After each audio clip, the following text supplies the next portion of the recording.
Harris and Simon Bradbury to talk about the original Stronghold and the making of. So, launching into the first question, why Stronghold? Why Stronghold? Well, we love medieval stuff, right? I mean, Paul loves medieval stuff. I love medieval stuff. Eric likes medieval stuff. I mean, we've been working at Impressions, or for Impressions, doing city builders, Caesar games, Lords of the Realm, medieval game, and we just thought, there isn't a game that kind of does both, like city builder, medieval, RTS, Stronghold. So at that point, we just kind of said, right, let's go off and set our own company up and make Stronghold, which was a combination of those two genres, really, because Stronghold really is a combination of an RTS and a builder, really, at its heart.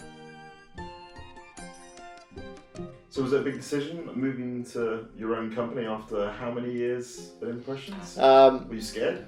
No, well, I always worked freelance prior to setting up Firefly. I worked freelance for Impressions, so I've never had a proper job, you know, and so I still don't. As a lot of people would say.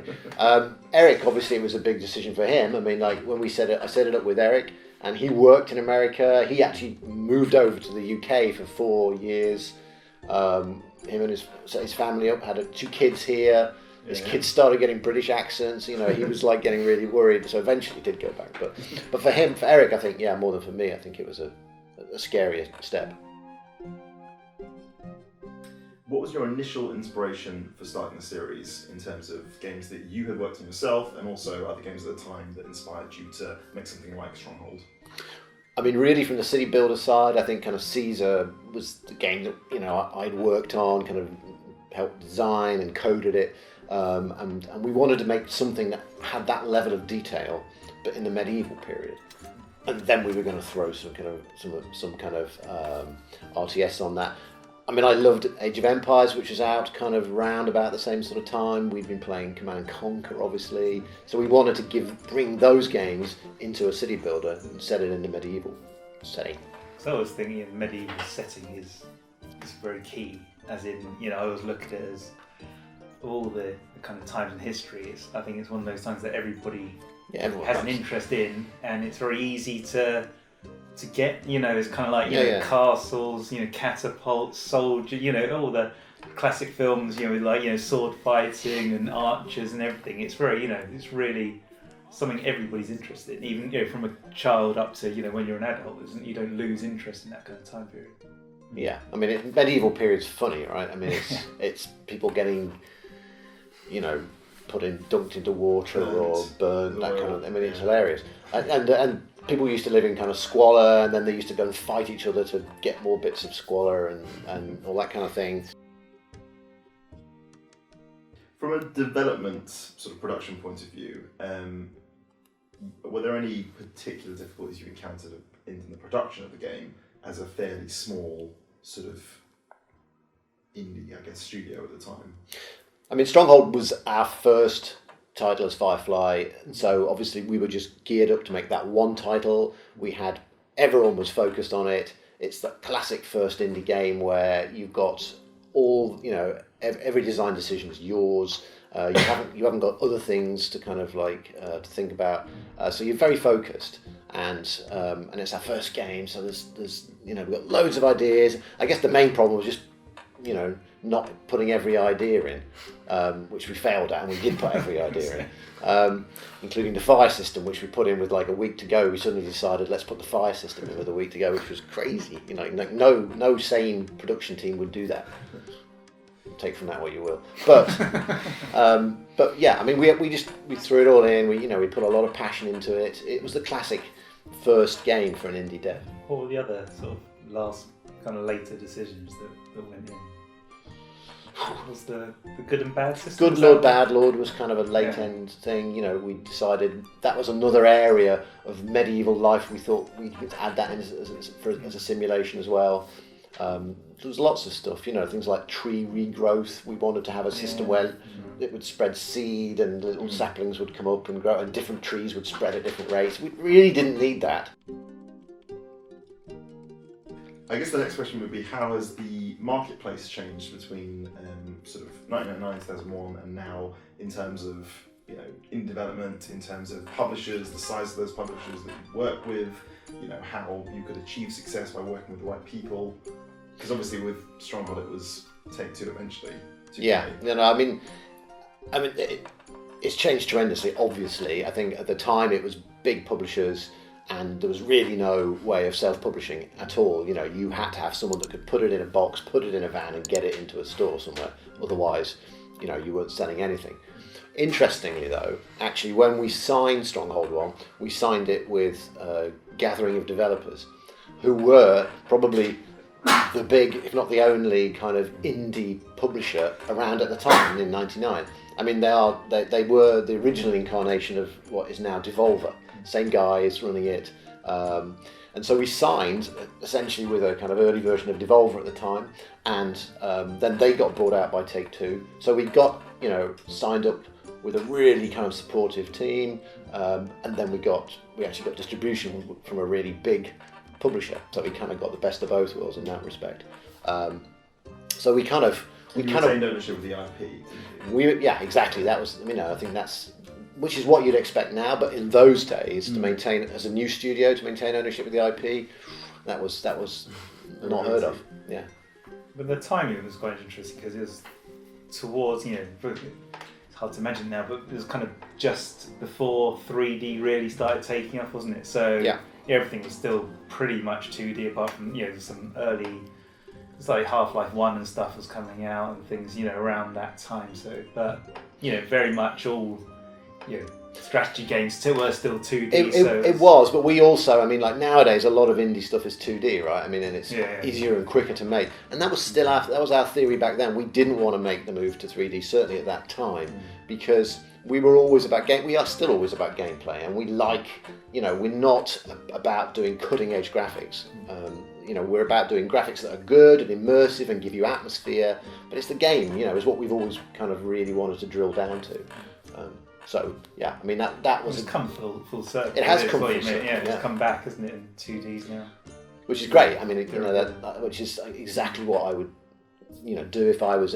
It's easier now in some ways with tools like Unity and things to kind of bring something out 3D stuff. But there's still a lot of investment in the. If you're not buying, pre-done stuff, there's a lot of investment in the art. Yeah. Was there a moment at which you realised that you had a brand and a series rather than just an individual game, and something that could potentially span what is now, 16, 17 years? No, not during the production of it, to be honest. It wasn't until it actually came out and was a success, and probably not even then. Not until we probably, it takes several games before we go, well, actually we've got a brand, because we're just not that sharp in that respect. As you were making Crusader, when you released Crusader? Yeah, I guess so.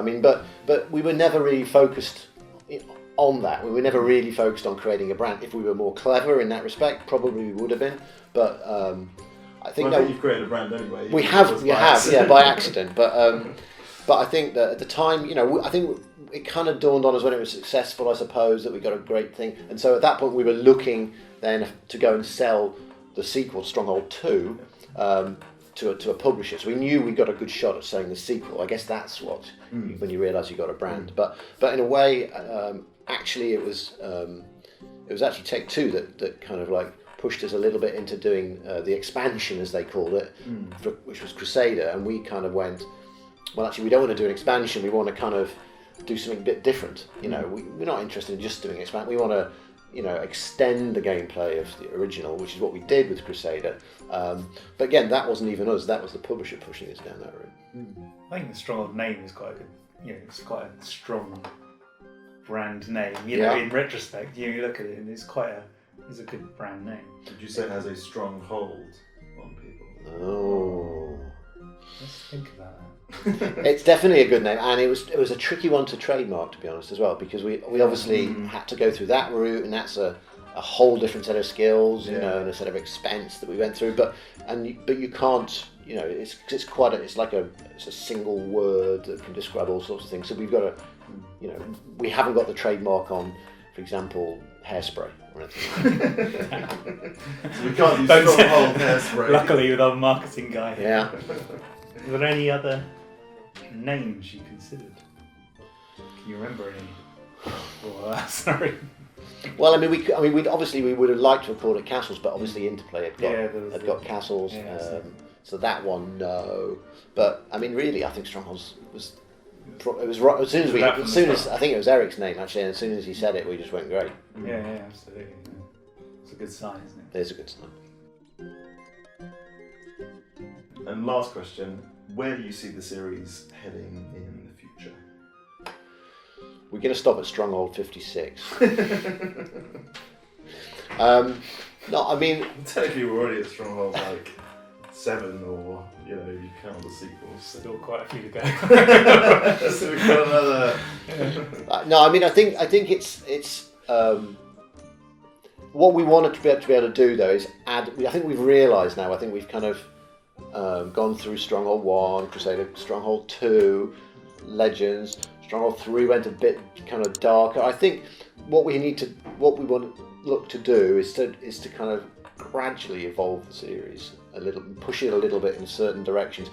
What you really can't do is go and rewrite the whole thing from scratch, because then you're just killing what made it really cool in the first place. You want to add something that really does extend the game without, and obviously there's always scope to kind of make something that plays that little bit kind of better, and it's a little bit more of a smoother experience.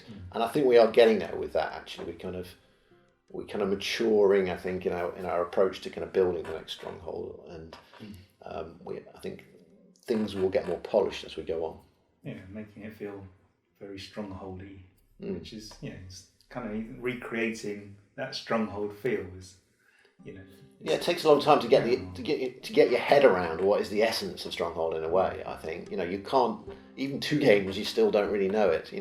It's something that really only comes with time, which is obviously not great, but you need 10 years to spare. Does that mean potentially a return to the more sort of sim gameplay side of things found in the original Stronghold? Obviously with Stronghold 2 coming out soon, there's going to be a bit more of a focus on that again. Yeah, I mean, I think we really like the sim side of things, we like the city builder side, so we're always looking to try and tighten up, to make the RTS side play better, smoother, more bug free, just be more effortless. But at the same time, we've still got that hankering to get the sim side in there, because that's really that's really cool. I really like a lot of those city building games, and just seeing a city come to life it's just fun. I like just playing the game, where it just, ultimately, there's lots you could do. There's lots of areas we haven't really covered. Yeah. Whole drunkard system, for example. That'd be good. Hello and welcome to another Firefly Studios video, in which we'll be taking you through the making of Stronghold Crusader with lead designer Simon Bradbury and producer Paul Harris. How's it going? Excellent. Really excellent. So let's start with our first question.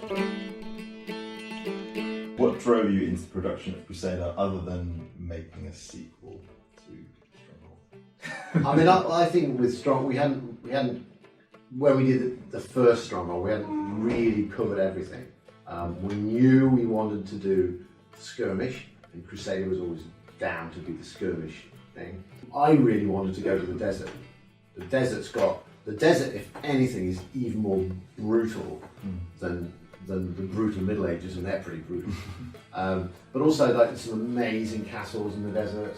Were there any other settings you had in mind that you were kind of playing around with at the time, or was it like, I want to do this because of the structures, because of the setting, because of the sort of gameplay possibilities? I mean, I think that the Crusades are an amazingly interesting period, and it's like the natural kind of follow-on from Northern European castles, because a lot of fighting went on in Northern European castles, certainly in the UK.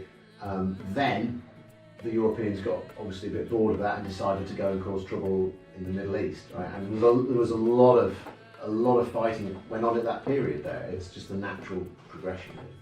Did you see a gap in the sense that there have been sort of RTS games at that point with lots of different settings, but obviously none had done Crusades in sort of a big sort of AAA kind of sense before? Yeah, no, exactly. I mean, I think when we first did Stronghold, we filled that gap. That was our kind of genius idea, I guess, in the late 90s. And then we kind of went, well, yeah, you're right. No one's really done the kind of Middle East kind of period, which is fascinating historically. Loads of amazing castles, and like I say, really like a even worse fighting, even more brutal. I mean, it was horrific. It's a more touchy subject in hindsight. But I mean, we just tried to sort of show it as it was. So it's kind of giving a bit of balance because the Europeans aren't necessarily the good guys in this situation, right? And we wanted to kind of like be a little bit educational. We've always thought Stronghold has got a slight educating role to it, in that even if it's just teaching you, you know, what a Fletcher is, right? But it's had a slight educational side to it. So we quite liked that challenge as well of making it a little bit more well known. Since there's been lots of kind of games about the Crusaders come out. I just think because we didn't really we don't come because the Europeans don't really come out of it looking that great. I think it's slightly suppressed in our history teaching in that classic way. I just can't think of any other games apart from like maybe Pharaoh that kind of go to that part of the world on the sort of simulation builder management strategy kind of. On the builder side, no, there's not much really in that area. There's been a few kind of fighty games out there. Crusader Kings, kind of springs to mind, but and then some kind of a couple of actiony ones. But really, it's an underserved period of history, and it's really rich. It's a really rich period of history for us to draw on. Why do you think Crusader has gone on to be the most popular entry in the series? Do you think there is a particular reason for this, or a host of reasons? Go on, almost. It's the replayability. It's the skirmish. I know people that play Crusader, and they played it a million times, and they'll set up a new opponents. They'll do loads of variations, and they'll just play it over and over again, and they just love it. Yeah, it's totally. I think you're right on this one occasion, Paul. But yes, it's replayability. It kind of does a few things. It changes, adds some new units. It keeps the same gameplay, but I think does what we've kind of learnt over the years works well, which is to make a few subtle changes. Like, for example, the Oasis system, I think was brilliant because that limits the buildable land, but it doesn't change anything in the game play. You don't need to learn anything else apart from you can only build on the Oases, which makes a massive difference to the gameplay because you're fighting over this kind of limited fertile land. But it doesn't make you relearn the game. And those are the sort of things that we're always on the lookout for with new Stronghold titles. Is how can we keep the same gameplay, but just kind of like put a different kind of angle on it. I was thinking about like the Oasis, the water and the fire. Obviously, the fire was added quite late in the development of the original Stronghold. Yeah. Did you see sort of more potential for that in the Crusader setting? Obviously it came as an idea. It came quite late, so you must have been thinking at the time, what else can we do with this kind of thing? Yeah. No, definitely. It was like fire was a natural kind of let's push the fire system a little bit more. And I think even in those days, because we were always pushing the bandwidth of what your average PC could do in terms of the number of units and things like that. And one of the things with the fire system is that when we first put it in, we had to limit it a bit because it just couldn't draw it. Even though all the drawing code was just optimized assembler language, we just had so many kind of like sprites and flames on there that it couldn't handle. But we kind of optimized it more with Crusader, which meant we got more fire, so that quite often, one of the most satisfying things is to kind of just get an angle where you can just get into the corner of a castle and then get in there and start burning buildings and just torch it. And that's kind of, obviously it's quite horrific, but at the same time, strangely satisfying. Yeah. I guess another obvious question in this sort of area is, obviously during the production of the original Stronghold, you weren't entirely sure, you knew you hit upon something fairly sort of close towards the end, but by this point, going into Crusader, did you think that we've kind of struck gold with this formula? Did you have like confidence in that at the time? We definitely had confidence. As much confidence as a British person can have in anything. Crusader was kind of, it was an easy win for us. It was also an easy win for Take-Two, who published the original Stronghold. They were, they didn't waste any time in kind of going, can we have an expansion? And we were okay, let's think about it. But So they asked for an expansion. Yes, they asked for it, and we were absolutely going to do it anyway. And it was like, great, okay. So we kind of like we were completely in alignment with those guys, and we knew we were going to get a really good push from Take Two, which is super important. If you're making a new game, you kind of need branding, and you need someone. Those guys kind of pushed it out the door really nicely for us. So yeah, but they gave us the space to kind of think about it and to kind of build the game that needed to be built. But we actually did it quite quick, I think, didn't we? Crusader We was churned it out in a year, didn't it was about a year, I think. Yeah. There are lots of great games that have famously short production cycles. But yeah, I mean, Because you have all the assets, or you have a certain number of assets. well, actually, we needed to make quite a few new I was assets. going to say, because I think the great thing is that on the surface, it could look like, you can understand sort of where it came from, the expansion idea, but it's amazing how it's, it is accepted as a true sequel, just in a variation, because there's enough variety in there and different things, and I always think, that first time when you send out your torch guy, burn down a building, it's just like, immediately that just feels like kind of different. It feels naughty but satisfying. Oh, fantastic! It's great. It's a great Stronghold moment. Don't try this at home. But there's a lot of graphical work went into it, because obviously all the landscape, and so that was a lot of work. But I guess it was we hadn't got to reimagine it. No. And then all the new units, like my favourite. Paul, what's my favourite unit in Crusader? Oh man, now you put me on the spot. Full subject? Correct. Let's try that again. Oh. Paul, what's my favourite unit in Crusader? Well, you always say the horse archer. I do, don't I? And that's because they're cool. I mean, the idea is it's just like they can. Annoying, you mean? Yeah, no, only if I'm using them against you. But the horse archer is a brilliant one, and actually that took quite a bit of extra work, because we had to get the artists, because you can actually fire in like 4 directions, so they have to fire, behind, and that's quite a hard animation to ask. It's a great one, though, isn't it? The shooting behind. Running away from your enemies whilst shooting them, nothing more satisfying. Were there any distinct challenges during production? Did anyone get stuck in any lifts? Any kind of hijinks like that, or were there anything on the production / development side which is kind of notable in your mind, aside from having to get it out in a year? I guess the hard thing, actually, one of the hard things was like just coming up with a list of Arabic kind of potentates, because we had obviously the rat, the snake, the pig and the wolf, those classics coming across. We needed That's to quite add big in, boots to fill. exactly, and we decided against doing a kind of like a desert version of the hyena and all that sort of thing. So we thought, well, we're going a little bit more realistic with the kind of campaigns. And so Saladin, no problem there. But then it's just like, well, you've got like the Caliph okay, and then it's like the enemy. So just trying to think of kind of like titles for kind of to get enough kind of like Arabic enemies in there, and then also The great thing is that from the obviously original Stronghold, the characters had really good personalities. And I think that was carried on in Crusader certainly. Because everybody likes quoting Crusader, kind of infidels and all sorts. Yeah, no, we had a load of fun kind of writing a lot of the kind of lines for some of the Arabic characters. I mean, Saladin, he's a bit kind of like a straight guy. He's kind of like noble and blah blah blah. But then you get like the kind of like fruity Emir, and obviously the totally evil Caliph. I mean, that's kind of that's like the fans' favourite, right? The Caliph, he's just like there's nothing good about it.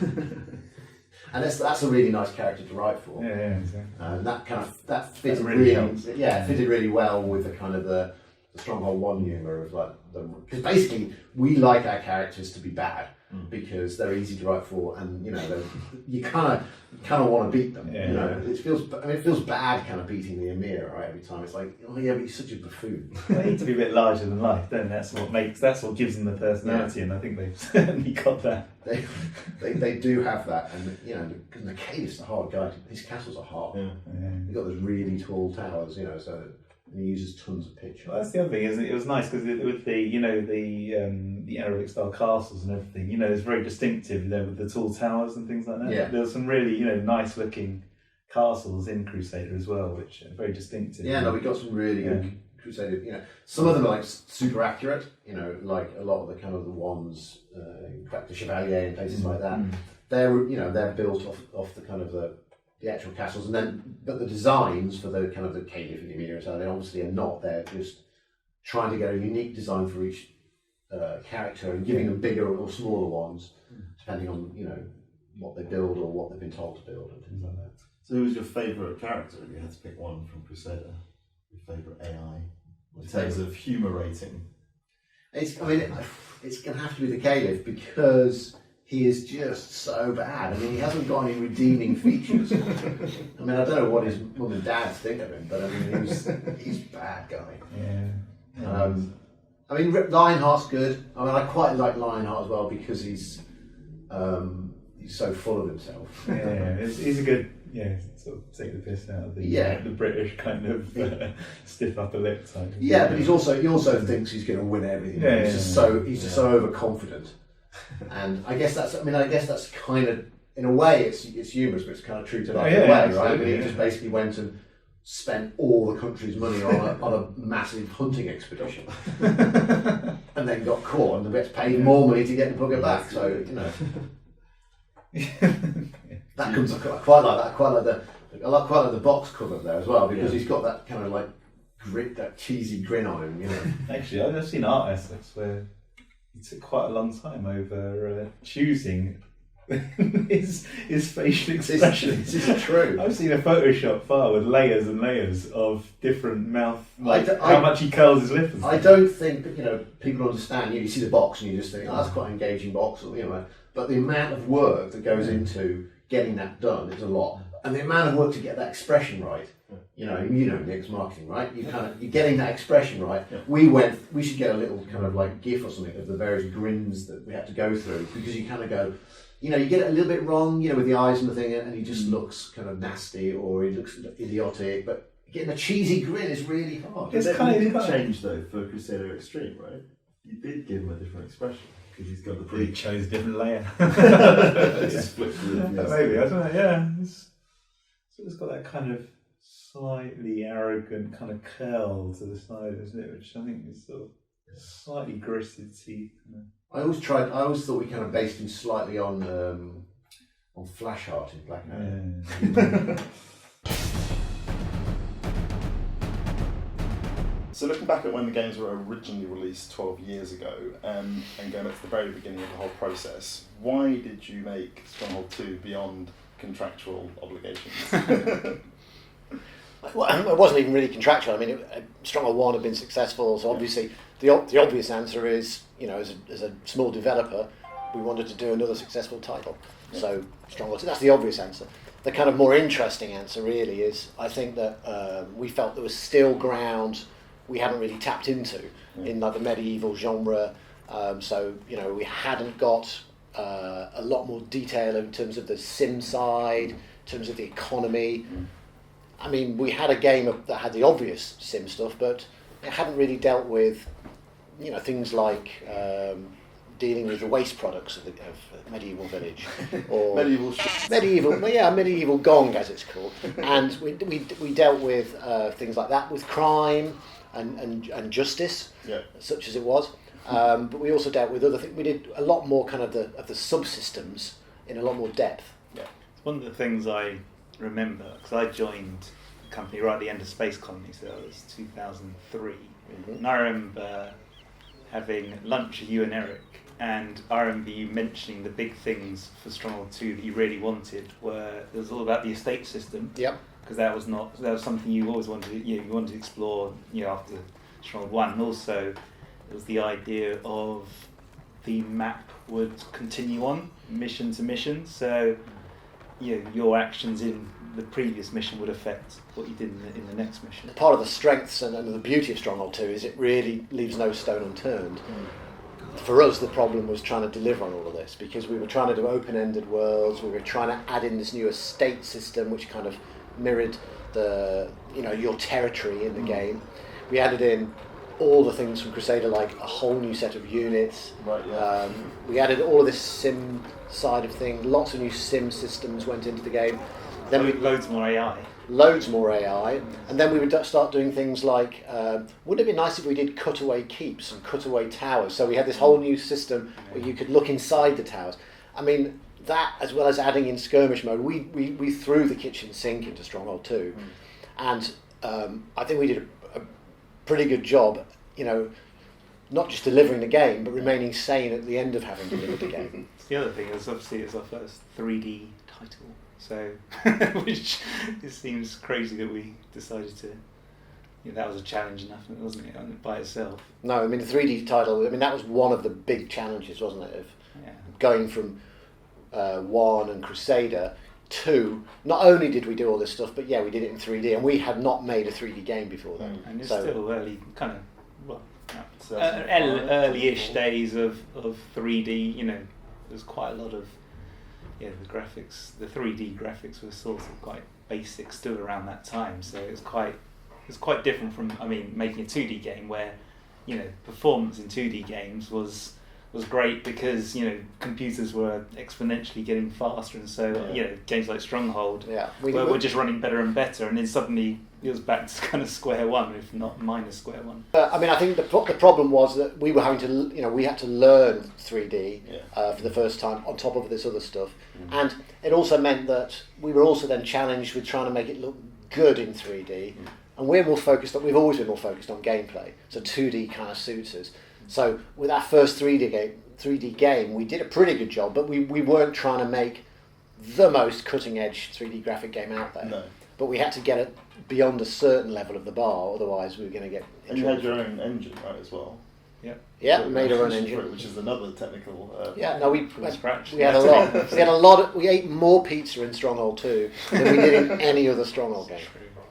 But the other thing is, I remember, because you were saying about the cutaway castles, because you wanted all that kind of to really, one thing people loved about the original Stronghold game was the fact that it was the people walking around, you could see what they were doing in their daily lives, and you didn't want the cutaway cut. And then General also did the be able to see within towers. Yeah. And so we had that whole system where you would see troops walking up the towers. Well, they would fight. They would walk and fight their way, which is brilliant because that was the reality of a medieval castle life. If you got inside the castle, the towers were designed so the defenders were coming down and they could use their right swords. Yeah. Going up, you couldn't use your right hand, and so that was a really nice thing to finally be able to depict. That was my great idea. A complete nightmare for production. It was a nightmare, yeah. But we've never been afraid of letting a good idea get in the way of a production schedule. What were the sort of challenges faced during development that you remember? The most interesting kind of nervous breakdowns. Yeah, was definitely a lot of ordering of trying to find a variety in the food that we ordered in the evenings during crunch time. Was a major. After you've eaten pizza for like a month solid, you really don't fancy it anymore. It was 3D tech. We hadn't done 3D tech before. We completely rewrote the engine. I don't know why, but we did. We added in lots of new technical challenges, and I think we redid the way that multiplayer worked as well. I think because it was 3D and because we were using we did actually because we were using something that can move in any direction, which looks great because you get smooth turning.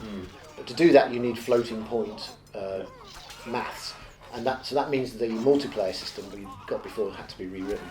That was a challenge. What kind of constraints were you working under back then that you don't have today? As a segue from that last point, what's different now? Well, we're self-publishing, right? So that's true. Publisher pressure. We can set our own milestones that make sense, rather than that make sense because it needs to hit someone's financial quarter, or they've got a marketing spend lined up here, or a show that needs to come out before such and such a time. And you're likely to actually be able to deliver on. We know we're much more likely to be able to deliver, but even if we're not, such as we're a smaller operation, as you know, Nick. Marketing, we just go to you, Nick. We need to delay it a bit. So, I think take two. From what I remember, you might have actually got it more in the year, but I think they were pretty okay about it in terms of considering. I'm sure some publishers would go a bit crazy. No, If at the last minute you we never really ran into any big run-ins with Take-Two, but they were flexible. But you don't need, if we haven't got to have that pressure, then great. Yeah, definitely. So now we're free to choose what we want to do. If we want to take it in a different direction, we can do that. Yeah. We can set our own release dates. We haven't got to run through a particular QA process, jump through hoops. Yeah. We still test, but we test in our own way with internal teams and or external teams. You don't as get a we build see. rejected because a pixel is out of alignment. No, exactly. In the old days, we would work on a royalty and advance model. So we would, if we didn't deliver an artificial set of things at a certain date, we wouldn't get paid. So it would make us build the game in not necessarily the most efficient manner. Whilst Paul and I, to amuse ourselves while we were eating pizza, we would put on French accents and recount the scene with Pascal Devereaux. Who is it? Is that how we came up with the Scouse Axemen? Scouse Axemen. No, because basically all of the strong Norwegians. Sorry. No, they're the Scouse Axemen and Scousers. And they were all Norwegian. No?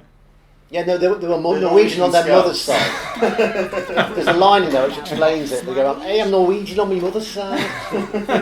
No. Now it sounds like you did the voice acting, which is not true. We had professionals. Well, my dad's a Scouser, but I don't think his mum was Norwegian. But we basically, because we've got our regional accents for the original guys, so obviously, the Archers were Geordie, they couldn't change. Yeah. But then we had another, I think it's like 10 guys and troop types that came in, and they all needed regional accents. So we were starting to get a little bit short on recognisable English accents. So hence the need for Scousers in there. Do you remember we had that bug? You know we did Spearman, was it? Spearman with the Brummie accents. Oh no, the Man-at-Arms. Man-at-Arms. But do you remember we had that bug that if you ever selected a group of mixed units, it would always default to the Brummie Man-at-Arms. So you heard him. You heard that literally, you never heard anything else apart from him saying, "Yes, sir," or whatever it was. So you could select a great big group of swordsmen and posh knights and everything like that, and you go, "All right." Exactly, every day. It just drove everybody crazy. Yeah, that was not a good one. Yeah, well, it was. Hey, we can talk about it years later and laugh. Yeah. Moving on to the Steam edition, what do you think remakes, HD versions, Steam editions provides to both our fans and also strategy gaming fans in general? Because obviously you've got, Age of X, Y, and Z having a sort of extended edition or a 4K remaster or a HD version, and these going on to sell millions of copies on Steam, and people buy the DLC, and what is it about, aside from nostalgia, what is it that people enjoy about playing their old games again in HD or 4K or? I think Stronghold is a great game, right? I think it's just a great opportunity to kind of dust it down, brighten it up, and to fix some of the sort of stuff that we kind of never really either got round to doing at the time, even after patching. You're looking at it again with fresh eyes and going, right, that would be worth doing. And quite often it's fairly simple stuff, and so we've freshened it up. We've made it run. We've made it kind of bigger resolutions, bigger textures, because it's a game now that's running on better hardware. Yeah. So we haven't got performance problems. It's almost like it's great to be able to put it out again now because it'll just run so much better. It's literally stuck in 2005. It's designed for 4x3 monitors. Exactly. It's not designed for widescreen. So you go back, you play it, but it's not actually. It's not as good as you remember, partly because it's not, it's different now. The technology is being stretched into something it was never designed to be in.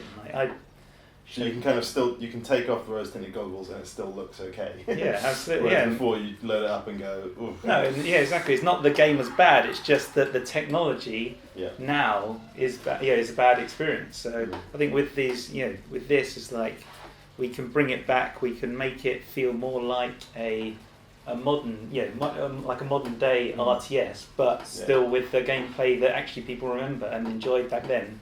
So I think it's a win-win really for players, because then it actually delivers on the nostalgia by actually allowing them to play it in something that feels kind of vaguely modern. Yeah, I mean, we can ramp up the textures, we can make it look a lot better, we can kind of bring it to kind of like a whole new group of people that haven't seen it before, and in a way that kind of is a lot more exciting for us, because it just runs better, it runs faster, we tidied things up. It's it's kind of like the game we'd like it to have been when we launched the original.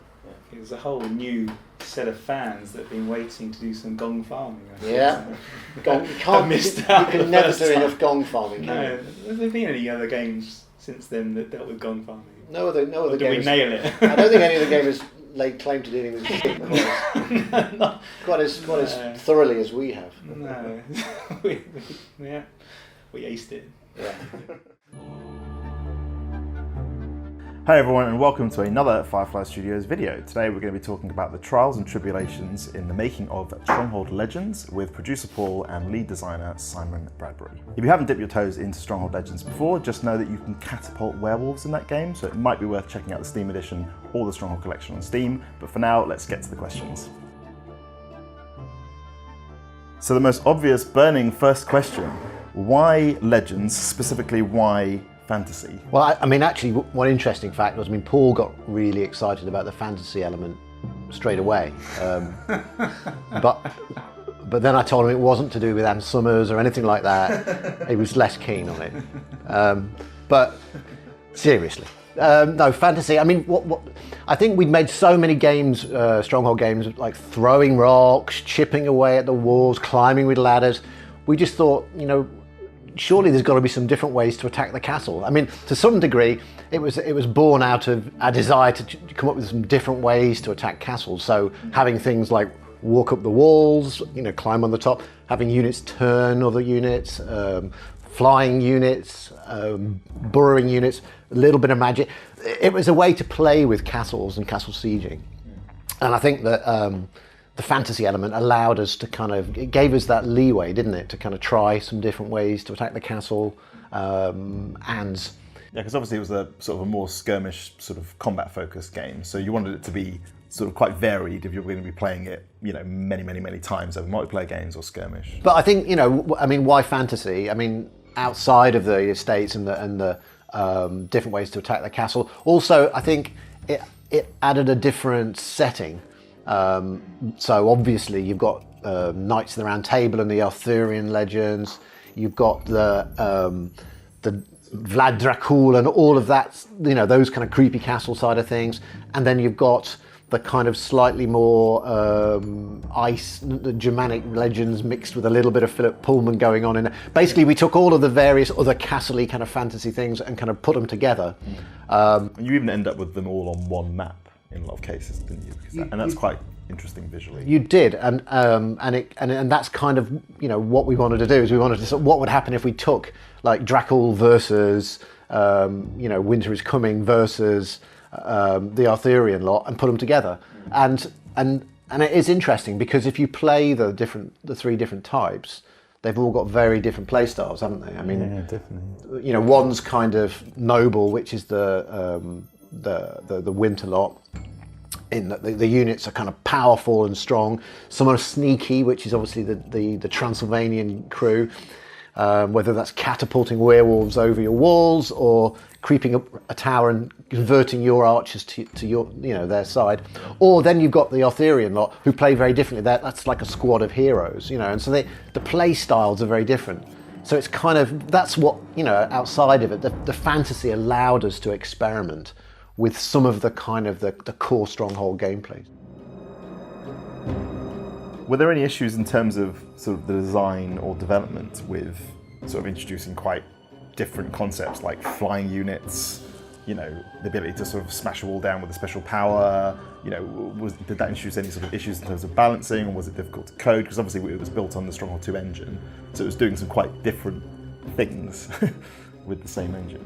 I think flying units were easier. Yeah. Well, I guess so. You don't have to worry about walls and stuff. Yeah, I mean, Pathfinding is just one. exactly. It's like what a fantastic relief. Like no pathfinding required. So flying actually was easier. We did all the hard, heavy lifting with walls and building walls and and screwing with the pathfinding. So flying stuff was easy. Yeah, but the biggest problem with the flying stuff was that obviously we had the height. The camera. Yeah, exactly. We had to, because obviously you need flying stuff to go over, like towers and walls and stuff. But at the same time, you need to make sure that your camera can get that in. So it's a bit I guess it's not necessarily a slightly technical challenge, especially back in 2006, was it? Yeah. So because they're appearing much closer to the camera, aren't they? I think.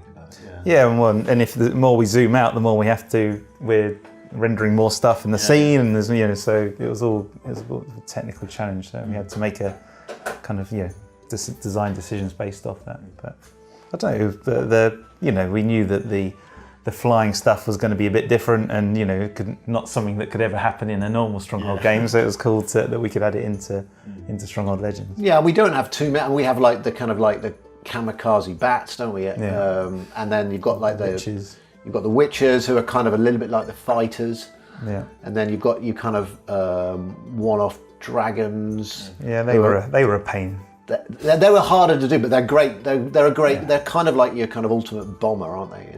In that you only get them after a lot of effort, and you've got to hatch your egg, and then you get your dragon, and you can't have more than one going at a time. So when people in multiplayer, the dragons are fantastic. The timing of when to use your dragon is quite crucial. Yeah, but problem is they're massive and they've got big wings, and yeah, see, Paul's always talking from the production standpoint, isn't it? Where's your imagination, Paul? Dragons and towers and wings it's not easy. Would you ever consider returning to the fantasy setting? Paul? It was quite controversial at the time. I know a lot of, still a lot of Stronghold fans. Well, certainly it's strange, isn't it? Because things have changed, and so maybe it's different. But basically, at the time, there was Game of Thrones is pretty hot right now. I've heard. I've heard about this new Game of Thrones phenomena. It's weird, actually. Yeah, Game of Thrones has kind of normalised fantasy in that way, in that fantasy was always obviously it's out there and stuff, but it was very much appealed to a certain group of games or whatever. But there was that kind of Game of Thrones brought it into the mainstream in a big way, more than anything else probably has. There's a story there, because when I was showing Legends, I did a press tour in the US, and I was out in San Francisco, and I was showing it, I think, to the editor of PC Gamer in San Francisco in 2005, maybe. And I was showing it to him, and he was playing it, and he was going, "Do you know what? This reminds me of a book I'm starting to read at the minute." And I was going, "Oh," and he was going, "Yeah, this Game of Thrones thing," and he'd started reading Game of Thrones. So he was like about 6 months into Game of Thrones in 2005, and he was going, "You should read this." So I did. Fantastic, obviously, thank you very much, whoever you are, forgotten your name. But I kind of read, the trouble was then I'd read all the first 4 books, and then, obviously now what do I do, watch the show, or, do I sit and wait for him to write the final books? I don't know, I'm stuck. Anyway, what are we talking about? Given this return of fantasy as, popular culture, Lord of the Rings obviously is like, sort of, absolutely sort of embedded in popular culture at the moment. But with Game of Thrones specifically, we've got this kind of, return of it with The Witcher, doing incredibly well in those kind of games. I think it's difficult. I think Game of Thrones has kind of normalised it, but at the same time, now everything's going to be compared to basically, are you just ripping off Game of Thrones, or anything you do will just be a kind of like, So we've missed our opportunity to make Legends too. I think what we could say at this juncture, Nick, maybe is that Stronghold Next is not a fantasy game, right? I mean, it's there you go. I mean, who knows? We might in the future, but we haven't got any plans to at the moment, I don't think. With reference to the units that changed up the gameplay quite considerably, what are your personal favourites? You had to pick one. What are your favourites? And I'll pick a different one. Well, so whatever I say, you'll pick something different. Yeah. You can't say dragons. Can't say dragons. No. Dragons are cool. It's difficult because there's certain units which are like the creepers. Is that what you're going for? Well, they're different. Or is he going to do the thing where he kind of goes through all of them and then kind of goes, doesn't really answer the question? great. I was going to say the bats, but then they're like the cheapest thing in the you just basically fly you know what? around. You can't. You could do worse than the bats because they're great. I'm not. They're obviously not mine. Now you said them. Creepers are the most interesting because they can climb up the walls. They turn the opponent's enemies into yours. So that's a bit different. You don't see that in many other games. And it's quite cool because it's like, if you saw one coming, there was a sort of panic element, but they were quite they were quite powerful. So it was a nice kind of risk reward strategy to them. And you're kind of used to in RTS games having your entire base taken over when you're defeated, but sort of there aren't that many examples of units that capture individual units or groups of units and kind of can slowly take over your base, almost like a like a zombie plague, sort of slowly. Yeah, that's what it is. It's a kind of zombie play. I think both those units Paul have chosen are excellent.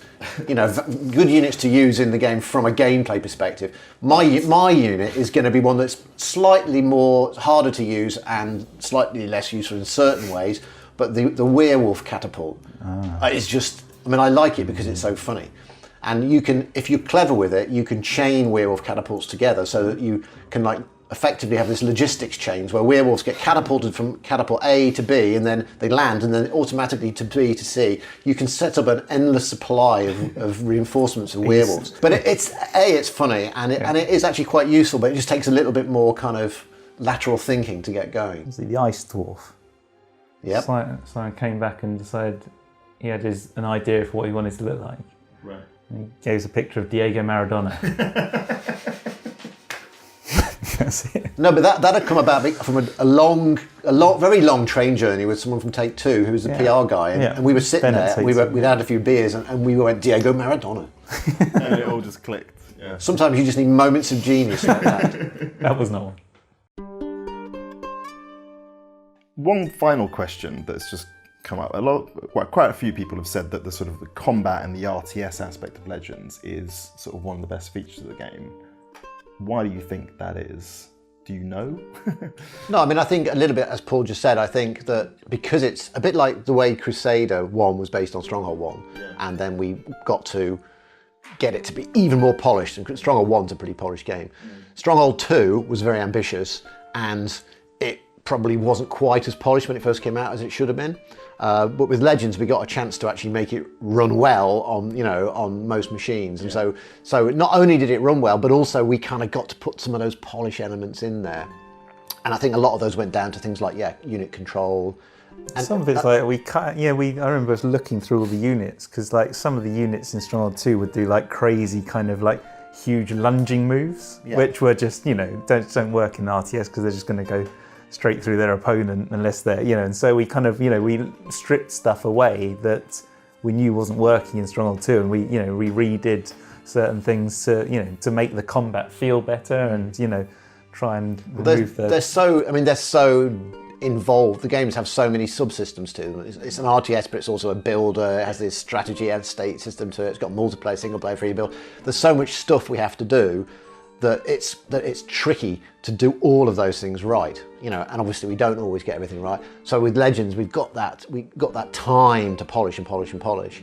So it's got the really nice the formation system in there. So you could put all your troops in formation, and you could set the direction of formation, things like that. Made organising your troops feel a lot better in Legends as well. I think that was the other thing. People felt like they had more control over their armies in Legends. And I guess people appreciate that when they're doing that in addition to base building, simulation, economy, all the kind of constituent parts that kind of make a Stronghold game. Yeah, and there's kind of stuff, we tried to make sure that battles were more, spaced out, as in units had more spacing around them, which is always tricky in an RTS because, space. you don't. Of units. But, so there's just refinements, lots of refinements from 2.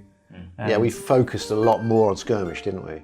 And so the skirmish plays so much better in Legends. I think multiplayer as well. They're some of the funnest games I've had actually, just because you can exploit things a little bit more in Legends, perhaps. Like catapulting werewolves. Because there are so many different troops on top of the normal kind of troops that you can kind of find little kind of one-on-ones that are a bit unbalanced, perhaps. But I think that is good.